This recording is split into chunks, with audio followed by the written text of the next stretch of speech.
Sehingga tengok beg terlena. Kalau Allah gebi kepada tengok harta, gebi kepada tengok kedudukan, gebi kepada tengok jabatan, pangkat dan yang lain, membuat tengok sombong, membuat tengok lupa dirinya adalah kecelakaan.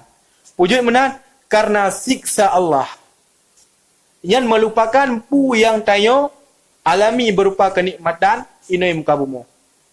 Sehingga disebutkan dalam sebuah hadis yang turut dari Anas bin Malik radhiyallahu ta'ala anhu, yu'ta asyaddu bu'san yaumal qiyamah.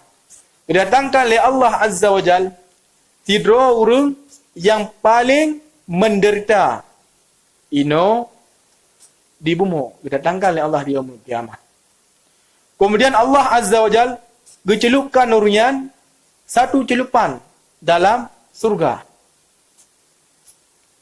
Kemudian Allah Azza wa Jalla bertanya, hal marra bika bu'san qat?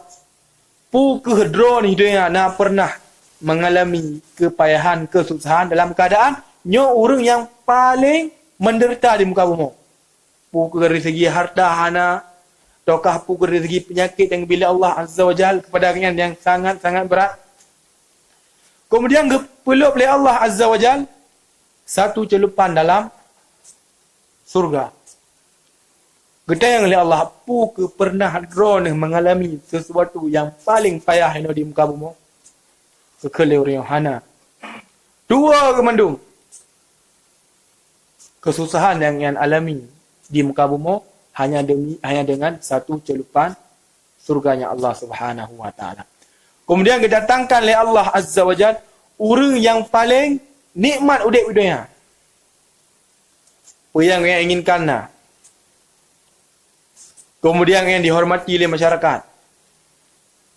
Dan Allah Azza wa Jalla peluk buayan satu celupan dalam nerakanya Allah.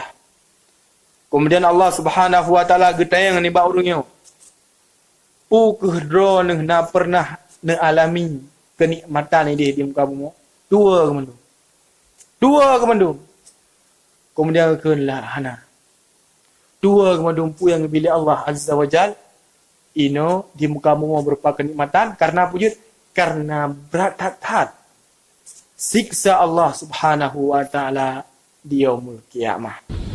Radio Syiar Tauhid Aceh 96,1 FM. Sahabat belajar ilmu Islam.